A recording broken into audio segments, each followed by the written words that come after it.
Well, good morning. Good morning, everyone.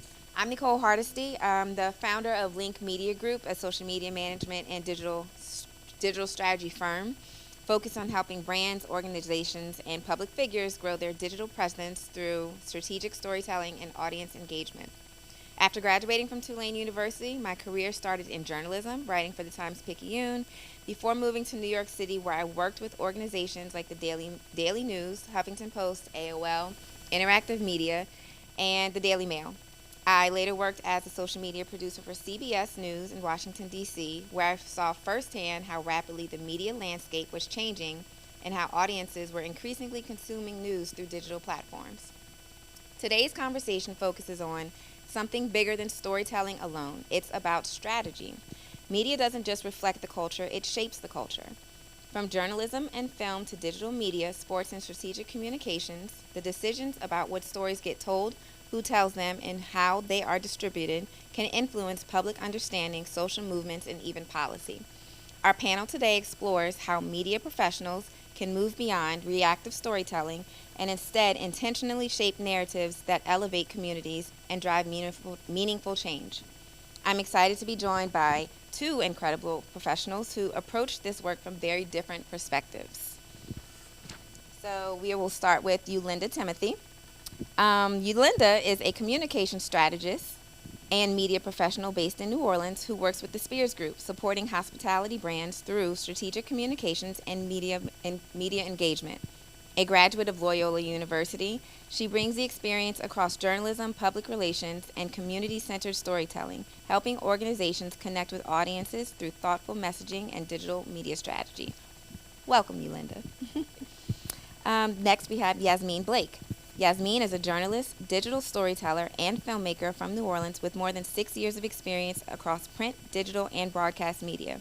A graduate of Southern University and A&M College, she began her career in local journalism and later worked as a visual journalist on WWL TV, producing stories for television and digital audiences. She is also the creator and director of the documentary Together in the Eye 20 Years Later, a project exploring pre-Katrina culture and the resilience of New Orleans communities.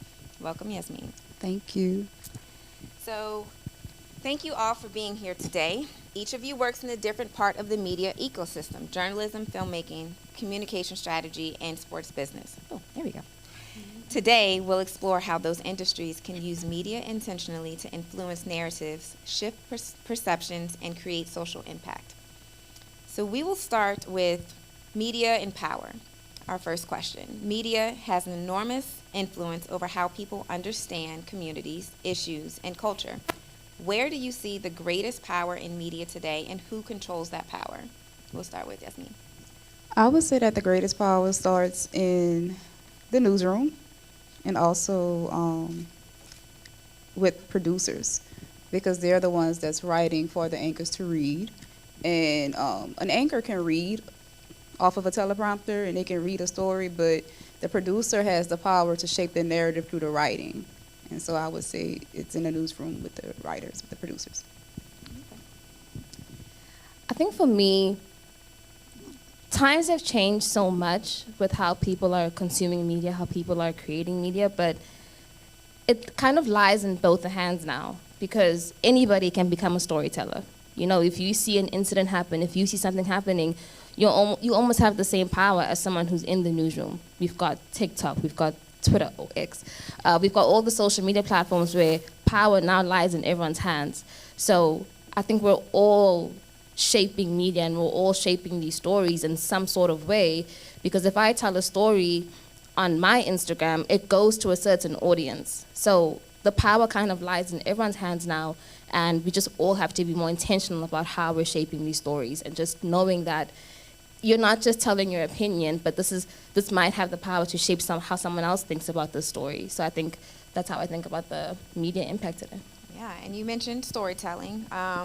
So often media reacts to events after they happen. What does it look like when the media professionals move from simply covering these issues to actively shaping conversations to drive change? So the thing about being reactive is that you're so boxed in with how you have to shape the story, right? But if we're thinking ahead and knowing that we want to create a bigger impact with what we're selling and the stories that we're sharing, then you just have to be more intentional about what am I actually saying. So it all plays into effect about, yes, I can think about this one incident now, but how is this going to shape the conversation tomorrow? What information do I want to get out there? And then those are all the aspects that kind of go into how you think about your storytelling. Next question again. I'm sorry. Sure. Get the wording exactly for you. What does it look like when media professionals move from simply covering issues to actively shaping conversations and driving change? It opens up, I would say, as a young millennial, we've noticed a lot of social media reporters. We have people going out on the scenes and they're putting out information. I would say it turns in from them reporting the story into actually turning it into a conversation for the community. I would say it's that, and I think that's what I enjoy the most about watching reporters go out, and also anchors as well. I would use the example of a school shooting. Like, okay, we report the school shootings, but now it's opening up a conversation as to how this can change. What can we do to make this go from being something that happens and they talk about it for about 2 days and then they move on to what's next, versus how can we create a solution for this? And so that's how I look at it. So many communities still struggle to have their voices heard in mainstream media. What are effective ways media professionals can intentionally amplify voices and perspectives that have historically been overlooked? For me, I think with media, it's always easy to just kind of share what you think about it. And, oh, this event happened, this is, all the information that I have. But you have to bring in the people who experience it, the people who live it, the people who, went through the situation that you're covering. So those first responder like voices, the people who feel it. It's not just something that happened to them. Because if I know that I'm from an impacted community and I'm in this every single day, the reporter who comes to the story will just have like a one-sided narrative. But you're gonna get something so much deeper from the person who says, I'm in this 24/7. I know what it's really like, and I know more than what any media story can cover. So it's really important to pull in people who have a much deeper connection to the story, because then you're gonna get something that's so authentic, and that's the kind of story that you want to share with the public. And I'll piggyback off of what she said about community and going into the communities and getting people who are directly connected. And that is exactly what I did for my documentary. I am a Katrina survivor. I survived Katrina. When we watch documentaries, we typically see the Superdome and the Convention Center. We've seen that story a million times. I wanted to tell the stories of those who were in the housing developments, those who were affected and they were stranded on the second or third floor in the Lafitte or the St. Bernard housing development. We haven't heard those stories. So I think we should focus more on getting stories like those in general and just touching the people, like she said, who are directly impacted. Definitely. So I know social media came up a couple of times in the answers, and we've seen social media has transformed the speed and the reach of storytelling. Like you even told me how social media kind of propelled your documentary to the next level. So how has digital media changed who gets to influence narratives and shape public conversations? We definitely influence the narrative. I think one of the things that I enjoy the most is doing research and pulling up archive footage. I think that storytelling on social media is powerful because you can pull a clip and that can tug at a person's heart, and that'll be the one that gets you to 1 million views. And so now one person has seen this, 1 million people have seen it.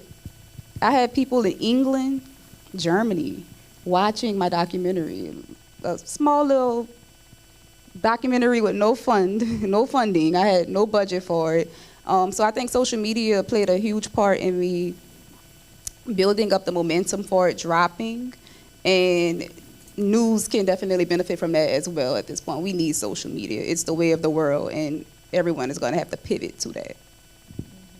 one of the best things and worst things about social media is that it creates conversation, even in the comments. It really creates conversation, and it's an exchange of ideas that we weren't able to have 20 years ago just on your phone, you know? So yes, people are able to talk about different things. When something happens in media, you know, you go into the comments and you see so many different perspectives, and it just shows you that one event can happen, but everyone has their own perspective or their own narrative of what they think happened. So I think one of the best things about social media is that it is giving people the opportunity to have these conversations with people in Germany or, you know, anywhere in the world. I can have an interaction with someone who can see something completely different than me. We may not agree. It may not be like, oh, you're right, cool, cool, cool. But we're able to have that, and I think that's one of the most powerful things. So we all know that there's a lot of gatekeeping in just media. So even as media evolves, traditional gatekeepers still exist. What barriers still exist within media systems that prevent more inclusive storytelling or equitable representation? And we see it in social media because your algorithm shows you your beliefs, your morals, what you think is right, whereas somebody else's algorithm is showing them only what they think is right. And, you know, to you, it's like everybody thinks that, but like, you know, there's no place where the full story is getting told anywhere, right? So, with that out. I have such a hard time with that. I think it's access as well. Yes, the algorithm shows you the type of content that you want, but we're not always, you know, people aren't always able to tell the stories that they want, you know, and it's kind of selected on the station that you're on or, you know, the strategy that you're working on, whatever story that you need to push out. Sometimes you may not be able to push it out the way that you want to. So access for different people, you know, sometimes you still have to pay for different news platforms. News should be free, you know, if you want to subscribe to the New York Times or anything, it's still a fee. So access to different platforms, they are those barriers to credible news, if you want to say that.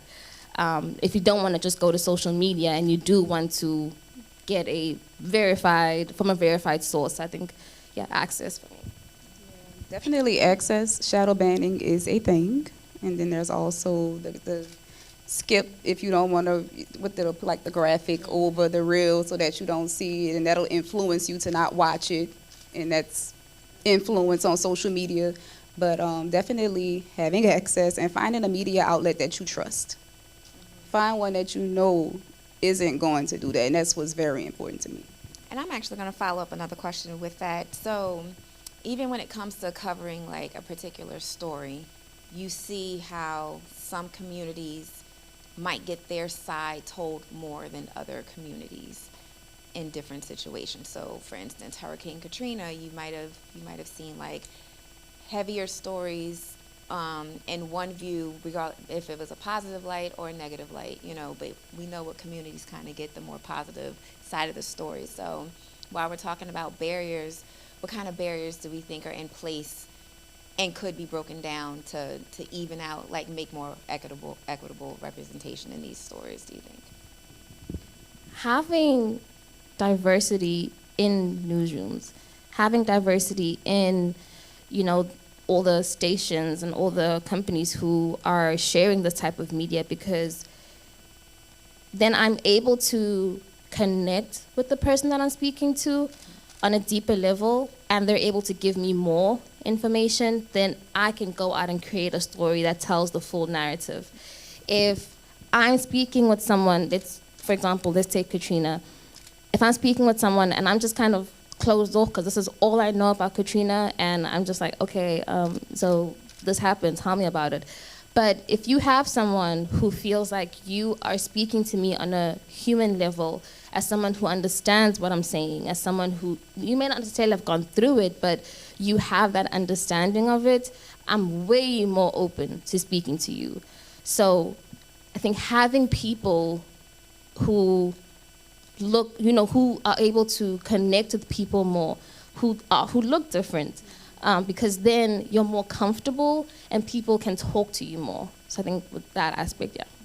I think it's very important also to have a voice, have the confidence to speak up and advocate for something that you believe in. If you feel like this is a story that needs to be put out and it needs to reach an audience, have the confidence to advocate for it. And I'm very early into my career. I feel like when I first started, I started out on a teleprompter, and then I did studio cameras, and then I wrote for web, but I didn't want to step on toes. Like, I want to climb the ladder. I want to do what I have to do to get into the newsroom. But what I've learned over the last 3 years is that you have to advocate.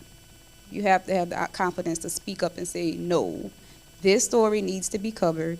And I'm pretty sure there's a great chance that once you come out of it, you're going to be grateful that you did do it. You're going to be thankful that you did it. Taking risks like that as well, I think that's important. Definitely. So let's stay local for a second. Many of your careers involve telling stories rooted in New Orleans and local communities. Why do local stories matter, and how can local storytelling influence broader cultural conversations? You know, for me, so I'm from South Africa originally. I've been in New Orleans now for 5 years. And everything that I heard about New Orleans almost could have impacted me moving here. So, you know, all the stories that I consumed before I moved to New Orleans, you know, all the videos that I saw, they almost made me say, ooh, I don't know. I don't know if I should move to New Orleans, guys. But something pulled me into the city. And when I came here, I was able to see the city for what it is. I was able to see the people, the culture, the community, and those are the type of stories that I think need to be shared more, right? When a lot of people hear about New Orleans, they think about the bad side. Oh, New Orleans is crime and all the stuff that happens, but there's so much more to the city, and I think a lot of stories struggle with that. You have this precomposed notion of what something is, and that's one of the challenges that you have to break through that and show the world, show the people in the same city, you know, who have lost the faith. And you have to push through that. So that's something that I think answers the question. I would say working on my documentary made me understand the importance of telling our stories more than ever. I was only 9 when Katrina hit, so I only got 9 years in pre-Katrina New Orleans, but I remember the traditions. And I fell in love with the city even more last year when I worked on that film, because I learned so much about our culture. I learned so much about what we lost. When the water went down, it's a lot that we lost with that. And so working in news and even working on cultural pieces, in my opinion, is a way for us to preserve the culture. We're trying so hard to hold on to what we have left. And if we stop telling those stories, if we stop going into those communities, if we stop having the second lines, if we stop having the festivals, it'll all die, it'll all go away. So it's very, very important for us to tell those stories. Absolutely. Okay. So we have many students in the audience who want careers in media, communications, or just digital storytelling. What skills or mindset do young professionals need if they want to use media to create real social impact? Having the courage to tell the scary stories. That's a big one. But also, you have to think about, yes, it might be scary, it might be tough, you might be covering some really tough content, but think about the people that you're helping. Think about how the story is going to have a greater impact, so having that courage, believing in yourself, and taking on, I don't want to say taking on more, but you have to be hungry for success, because there's a lot of times, especially when I was in school, and I'll give you the example of as I was, starting to look for work before I graduated. It is really tough out there in the industry right now, but you have to kind of set yourself apart. So think about, as a college student, what am I doing right now that makes me stand out? What stories can I put into my portfolio that show a prospective company how, I can do this, right? So think about any project that you're doing right now in class, having that kind of portfolio that can really push and elevate you in a room of 100, and show the people that you're applying to that I stand out because of this. You have to kind of be a star. that really makes you stand out. And it's not easy. I got so many rejections when I was applying, like a lot. But I knew that this is something that I wanted to do, so I kept at it. You have to know what you are capable of, believe in yourself, and that's really going to push you. I would also say be hungry. Bite off more than you can chew and then chew it. You know what I'm saying? That's what I did with my film. I was working for the mass communications team while working on my documentary, and I had no budget for it, and I knew that I could not turn my back on it. It was many of days where I wanted to say, I can't do this anymore, I'm tired, I quit. But you have to be hungry, you have to want it, you also have to be confident. It's hard out here in the industry. It's oversaturated, honestly. Everyone is talented. Everyone has something. You need something that makes you stand out from others. And I will also say be able to pivot and be multifaceted. So I started out on cameras. After cameras, I said I want to learn how to write. And after I learned how to write, I said, okay, I want to shoot. And then after that, I said, okay, I want to try at reporting. And all of those things were able to help me. Me learning those things helped me put my film together. So it's like, okay, I learned all of these different things. I got this big old gumbo pot of skills that I can use to put this film together. So I would say that, and especially since you guys are coming out during these times where social media is going to take over, it's taking over, it's here, know how to pivot and use your skills in different industries, doing different things.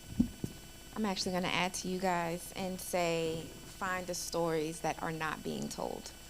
Because if you chase the stories that are being told, then, they're being told. And I think, just like Yasmin, she went and told the story of Katrina for the people in the housing developments. Like, we haven't heard that story. We hear the Ninth Ward, or we hear the Superdome, or we hear a lot of those stories. And I think when you focus on the stories that are not being told, you probably have a much, much larger impact. So let's kind of switch to just brands. What role should brands and organizations play in social issues, do we think? And I'll give you an example from our company right now. So we were doing, from the Spears Group, we were doing research on different types of content that really was from companies that was talking about Black History Month. And we spent a lot of time looking at different PR organizations and just trying to see what companies are posting, to celebrate Black History Month. And we really struggled. We could not find any company that was willing to take the leap and really post about the importance of Black History Month. So being at a company that still went out of our way, at a Black-owned organization, but we still went out of our way to create content for Black History Month and really post it and show that this is not something that we're going to shy away from. We're going to celebrate the month. We're going to put out different content and tell the importance of these stories from different narratives. It's not all about in one funnel, but we looked at it from a different perspective. The vice president, she posted a video talking about the importance of Black History Month. So we understand the climate that we're in, but that doesn't mean that we're not going to tell those stories anymore. We're still going to take those risks. It might look the risk to someone else, but to us, it was something that's fundamental, so we still did it because you have to believe in something, because if you believe in nothing, you fall for everything. I think that's the saying. So we stood true to our foundations, and we still went for it. So I'm really proud of that for us. And I think that's really important, not only as journalists, but also as a consumer. Like, we need diversity. We need everyone to be inclusive. And I think that's what brands should definitely focus on. Yeah. Great. So, next question. Can storytelling alone create change, or does it require action beyond media? I think it definitely requires action beyond media, because we can do as much as we can by telling the story, but more needs to happen. So telling the story and getting the news out there is the first step, right? So I'm able to tell the story and I get it to 10,000 people. Great. That's goal number one. Now what, right? So now we need people to get invested. We need to get this into the right rooms. We need the right people, the decision makers, to be able to see the communications, to be able to see the stories, and then we can make change. Because it doesn't really make anything happen if people know what's happening, but nothing's changing, right? Because then people get fatigued. That's when people just start saying, I've heard about this 10,000 times, I can't do this anymore. So if you keep hearing the same stories but nothing's changing, then there's a misconnection. There's a disconnect somewhere, and the information is not getting to people who can start to make change. But that doesn't mean that it only has to get into government or it has to get to the policymakers. Once we can start getting people involved, right? So I give you a story and I give you a call to action. Where can we start making change? Where can I sign up to learn more about this? It's about that next step that comes after the story. Yeah, I agree. We definitely need action. You can talk about it, literally. You can talk about it, but are you going to be about it? And I would say what school shooting was that in Texas in 2023? The Uvalde. Yeah. I watched that, and I'm like, whoa. Okay, I've watched documentaries on Columbine. I've heard about all of those school shootings when I was a baby. But now it's happening while we're adults, and it's like, okay, we can keep talking about it, and you're in the newsroom, and you're in the editing bay, and you're editing about it, but it's like, okay, what can we do to fix this? How can we change this? How can we fix this? And I would say that was one of the first stories that made me feel that passion. Like, okay, what can we do? thoughts and prayers. Yeah, and then move on. And it's like, okay, the next one comes, and what are we gonna do about this? And so you have to have the passion in you to not only tell the story, but also get out and try to figure something out. Now that, I don't know if we'll ever be able to conquer that in my lifetime, because they've been doing it, we've been trying at this for years, but you have to have the passion to tell the story, but also make change. And I think just going back on that, just emphasizing that people, regular everyday people, can create change. It's, there's so many organizations that have been started from someone who experienced something. There's so many movements that have been created from someone who felt something. You don't have to be the highest person in the room. It's about, if you feel that passion and you say, I'm tired of this, we need to make a change, then anyone can start that change. It's literally in all of us who can make something happen. You just need a little audacity. So a lot of that passion comes from, we see injustice, right? And it sparks the passion in us to want to make a change. I want to kind of ask you about AI, because AI is definitely taking over social media. We got a lot of deep fake videos. I've seen people get very upset about a video they've seen, and you go read the comments and everybody's like, oh, it's AI, it's AI. And you're just kind of like, I've been caught up like, oh my gosh, and then you read it. How is that going to affect the passion in people? Like, are we going to get desensitized to it? Are we going to just be like, I don't even believe that even happened and it might be real? Or like, do you feel like that's going to change how we consume this content and act towards it? I think it's definitely going to change it. It already is. I was almost hit with it the other night. I was watching a video of crawfish. Someone ran their truck into something and a bunch of crawfish just fell out. And I'm like, whoa, We all saw that, look at right? all of the crawfish. And my friend was like, AI. I'm like, how can you tell? And you get you can only get mad at being fooled so many times before you just don't believe Yes. it all. And I'll be honest with you, I don't like it. I don't like it. I don't think it's going to help us. I think people are going to become desensitized to it. And after a while, right now what we're doing is we're questioning it. Like, oh, is this real? People are going to stop questioning it. And then that's when reality is set far, far away from artificial intelligence. And so I'm not a big fan of AI, I'll be honest. It's really hard because AI can be a useful tool. It's a double-edged sword. AI can be a very useful tool, but it also can be a very harmful tool. The deepfakes, the videos that you fall for. And I know for myself, I'm like, how did I not know that was AI? Like, why? Like, what could I not see? AI in media, it helps you, develop something, but you can never just take it at face value. I think everyone says that. You can never just put up something in ChatGPT, for example. It gives you the answer, perfect, this is my story. It can never be that. Media, you have to use it maybe as just a helping tool, but it cannot write the story for you. Because the one thing that AI doesn't have is heart. right? And that's what we have. We have heart. We have feelings. So it can never just be that you throw some information in AI platform and then just take it like that. You have to just use it as a helping tool. Now, when it comes to other people's intentions, that we'll never know.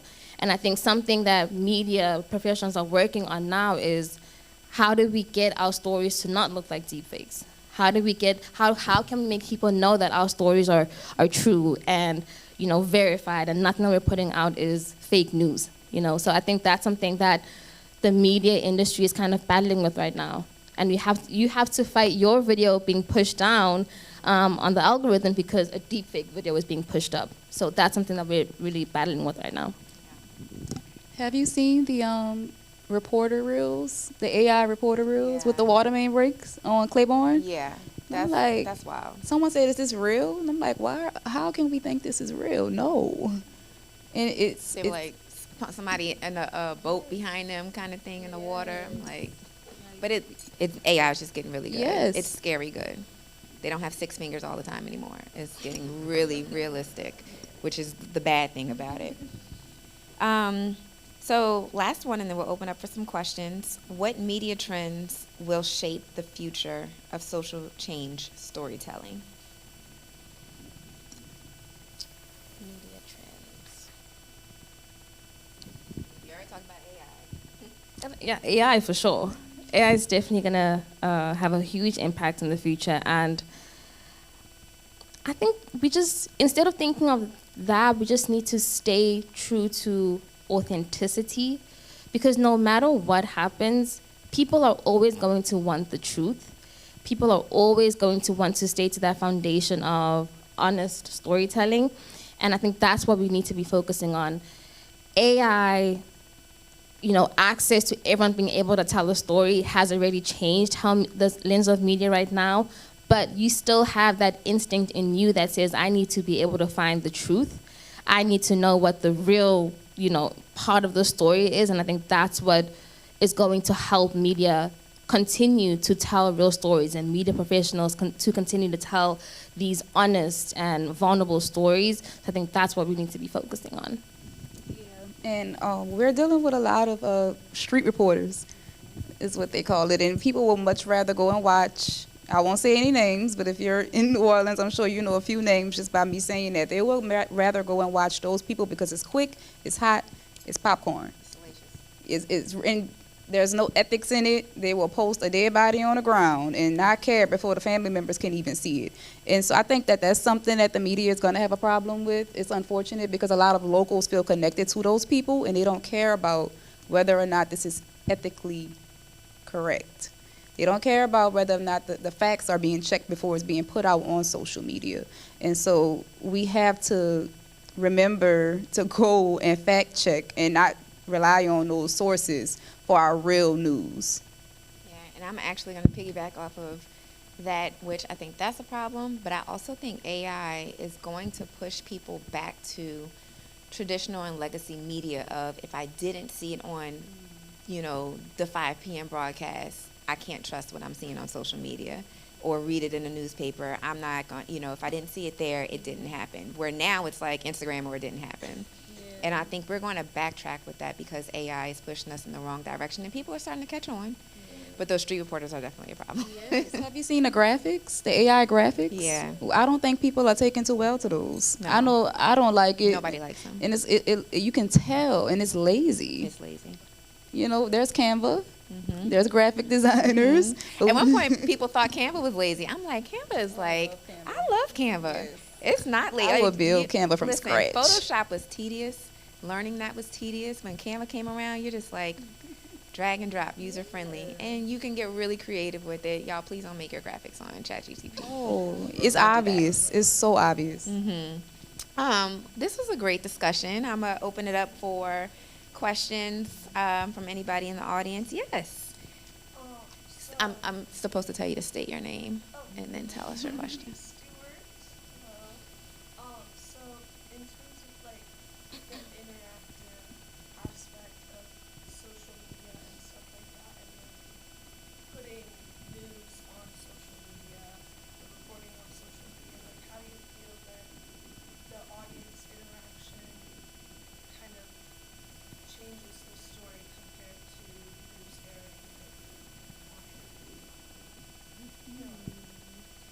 Are you saying the impact of people being able to directly comment on the story? Yeah, like the audience's interaction with the story, like how does that sort of change the narrative?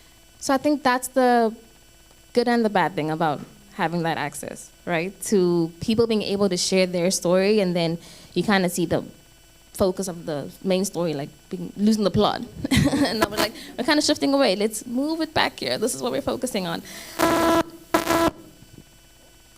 That All the grown-ups Yeah. left, so I don't know what to do about that. So I think that's really, it's the good thing, but it's also the bad thing. It's gonna come with the territory of people being able to engage with your story, and as the person who shares that story, I think the responsibility kind of falls on you to say, yes, we can have those conversations, but this is what we're focusing on right now. So let's kind of circle back and be in tune with what we're really discussing, and just using your platform and using your influence, anyone to use their influence to make sure that the right story is being told, and that people aren't just coming in and throwing in fake information and false, narratives and saying that's actually not true. Let's make sure that we're telling the truth. But then you have the responsibility.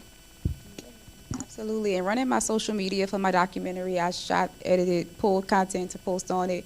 I pulled up a press conference with Mayor Nagin announcing that there was a mandatory evacuation, and I posted, obviously, because it pertains to the documentary. And someone was like, fake news, fake news. This is 20 years ago. And I'm like, okay, we're putting out a documentary for the 20th anniversary, and we're reflecting. And a lot of people jumped on him in the comments, but that's a great example. People are going to say what they want, even on on websites for the news outlets. Sometimes you see some pretty nasty comments under those stories, and it sometimes, in my opinion, shapes the narrative of what people think about that station. If they leave them up there, if you leave it there. And so I think we just have to be more responsible with the way we leave comments, but people are going to people. So.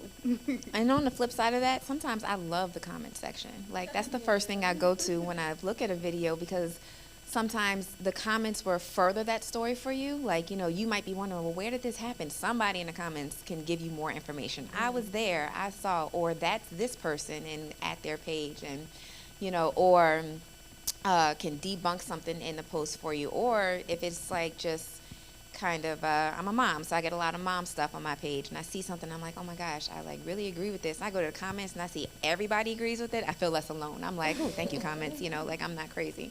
So sometimes I feel like the comments like further that story, but there's trolls. There's trolls everywhere. But also at the end of the day, comments help the algorithm. If you're familiar with how the algorithm works, the comments, the more engagement you get on the post, it gets that story up higher. So it's kind of like, well, go off because you're just helping me out right now.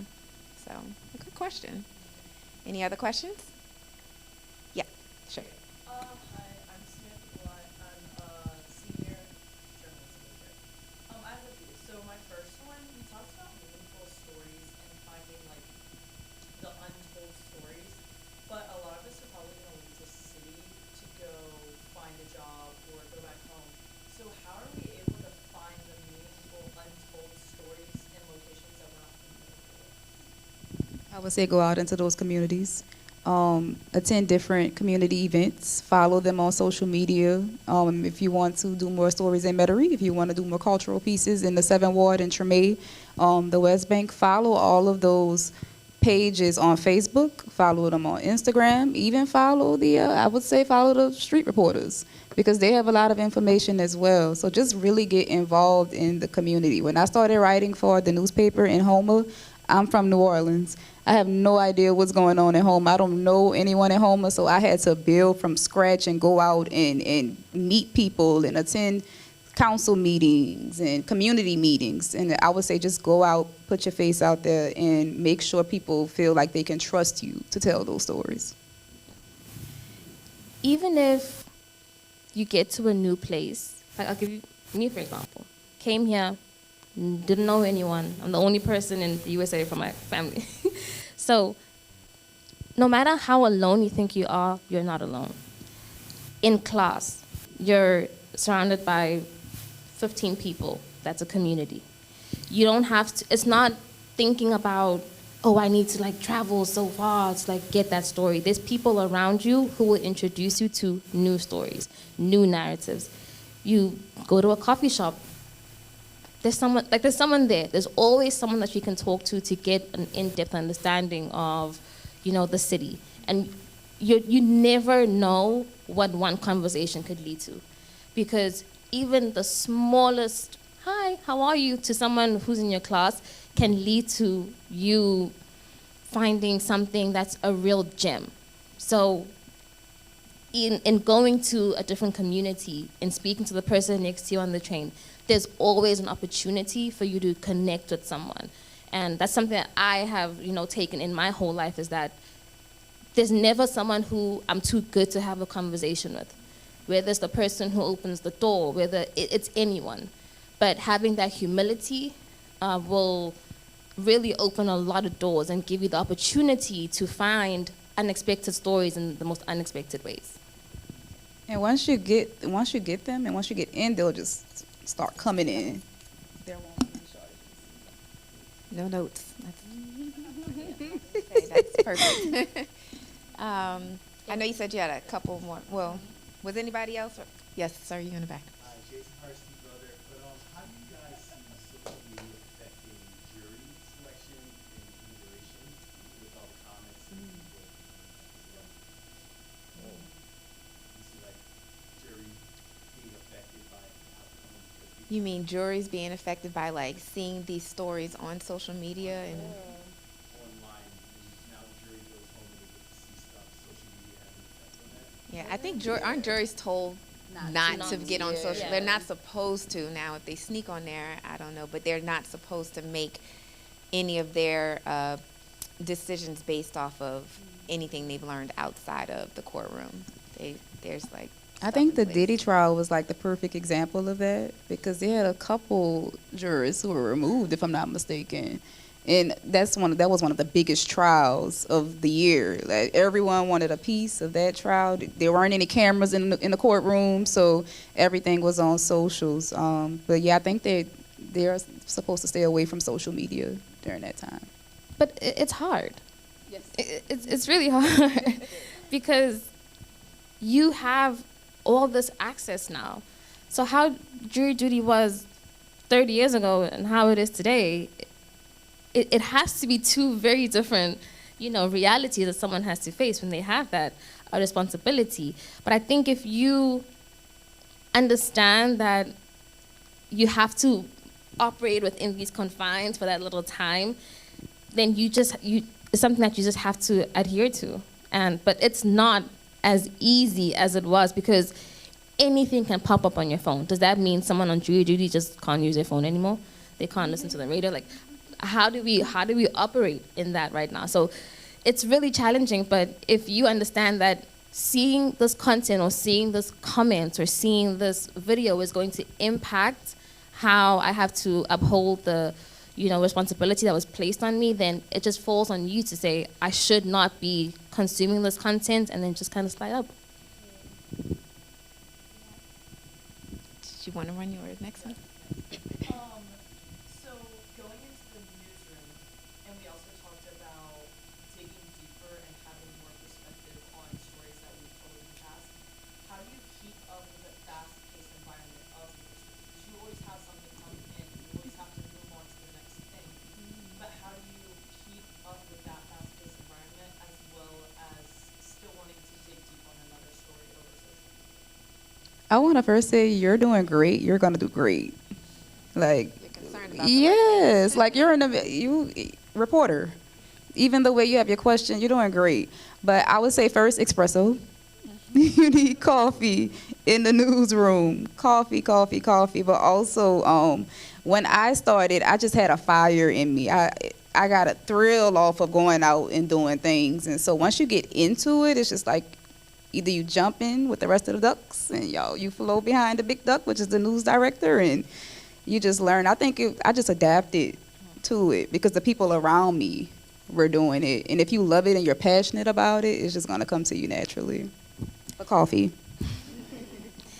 So one thing that I learned early on is that if I'm doing a lot of things at once, nothing's going to be done right. So I had to learn that if I'm giving 30 minutes to this task, I'm only focusing on this task. And because I understood the priorities of what I wanted to do, I was able to not even waste a second and know that these are the points I want to hit, this is the information I want to get. So how do I utilize my time with this one topic as much, get as much as I need, get everything that I can in this allocated time, because there is always 10,000 things happening at once. But I had to compartmentalize a lot of things and say, I can only focus on this right now. Because when I was trying to have the story and do this article and da-da-da-da, nothing's going to get done right. Things are going to fall through the cracks. I'm not going to feel as confident in myself and the stories and the strategies and the PR that I'm doing. So I had to learn that if I only do this and allocate this time, I'm going to maximize it and I'm going to get as much out of that as possible. I would say also you have to make slot. So if you come into the newsroom at 10 a.m. and you have to have that story on air by 4 p.m., just like she said, you have to learn your flow and set apart a certain time for you to write, a certain time for you to track. You get that interview, you turn that interview around. If you're MMJing, you have to do everything at once. If you have a full tag, then you have a little bit of lead room, but definitely learn your workflow and dedicate time to what's important and how you can construct that story without overwhelming yourself and feeling like, oh, I'm frantic. I can't get. You just have to compartmentalize and use your time valuably while you're working throughout the day. And I'll even add, there's a lot of times, especially in a local newsroom, there's going to be a lot of times where there's a bigger story than the one you're really trying to do. But news directors are like, no, this one. And they both might be timely. That one that you want to do, don't give up on it. You find the next day angle of it, or the next hour angle of it. And I think if you're able to pivot in these ideas, that they can't all get done at the same time, and you're able to pivot, you would get more than you would think done as far as these stories are concerned. That was a good question. Okay. Oh. So it's not on any streaming services, but you can watch it at www.togetherintheeye.com. I'll also be hosting screenings for the 21st anniversary in August. So if you follow us on social media, you can watch the trailer and you can get more information on community events I'll be hosting towards the end of the summer and where you can watch it. But I know the first one is going to be at the Broad Theater on August the 21st. So I would love it if you all came out. And I would love to bring it here also, personally, to the department, yes. Yes. Let's just say, Eddie Francis, MassCom 95. So I'm curious about the business side of all of this. What kind of feedback do you have for students as far as being able to think ahead and being able to support themselves, especially when they decide they're going to go into independent journalism or they're going to create their own space? What kind of feedback do you have, especially if they are wanting to be the voices of marginalized communities? How can they prepare themselves to make sure that they actually make some money while they are trying to be that voice? One thing I did when I was at Loyola was I was super engaged in a lot of different organizations. And being president of this chapter and being a part of this and always going to talks, it introduced me to a lot of people who gave me a lot of advice and told me, this is what you need to do to kind of get to the next step, right? So everything that I did, every small project that I did, literally anything helped me build that portfolio, helped me make myself, as I said, stand out, right? So everything that I did, nothing was too small, because every single project or whatever it was taught me something new, and it gave me a different skill that I now know that I can apply to work. So that's what makes you stand out, because you're not just a student anymore, but you're a student who has experience in this.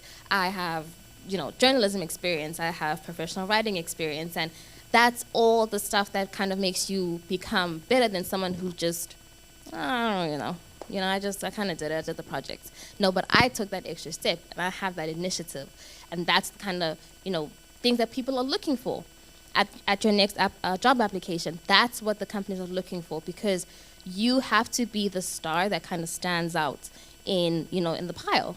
You're gonna submit your application to a portal, and someone's gonna look at it, and I think like recruiters only look at your resume for like 30 seconds or a really short amount of time. Seven. You- even scarier, 7 seconds. So what is going to stand out for that? Yes, we all went to Loyola, but I went to Loyola and I did this, I did that. I was president and I was a part of this chapter. I already have that experience. I'm not afraid to tell the stories. I can go into a different community, talk to people, have those recordings, have everything ready, be prepared. Attend that interview knowing that I have this confidence in myself and you actually need me in your company. So this is actually reverse. How can I help you? So just having that mentality, I think, is something that recruiters and companies are really looking for. And even if you are an intern, even if you're coming in at like the entry position, you have to know that I have something that I can contribute, and let me show that. Let me give me the opportunity, and I'll give you that for sure. There's something powerful in the way you said I. So much weight sits in I. When I left my job in TV news and I decided to leave and do independent journalism and tell community stories and to work on a documentary, I had to have the audacity. I had to have the confidence. I had to know that everything that I've learned at Southern University, everything I've learned at WBRZ and WWL-TV was going to help me go off to tell stories that I felt was my purpose and my calling to tell. And I didn't need this big company behind me. Those call letters, it was scary when I left and WWL was not behind me anymore and I didn't have the equipment. I didn't have the nice Sony camera and the tripod and the lavalier mics. I had to go out and get all of those things on my own. And it was a lot. It wasn't what I had there, but it was the planting of a seed. And I went off to shoot a whole documentary. Like I said, I went to do press and everything. So you just have to believe in yourself. If you don't want to work for a station, if you want to do independent journalism, you can do it. You just have to believe in yourself and make sure that you use every single thing that you've learned in your department to move forward, because you have it and you can do it. No notes. Any other questions? I think we have time for one more. All right. That works for me. Okay. Hold on. I have a closing statement really quick. Let me find it. Thank you to our panelists for sharing your expertise and experiences. Today's discussion reminds us that media is more than information. It is influence, strategy, and responsibility. When used thoughtfully, it has power not just to tell stories, but to shape narratives, elevate communities, and inspire change. Thank you all for joining us, and please join me in giving our panelists a round of applause.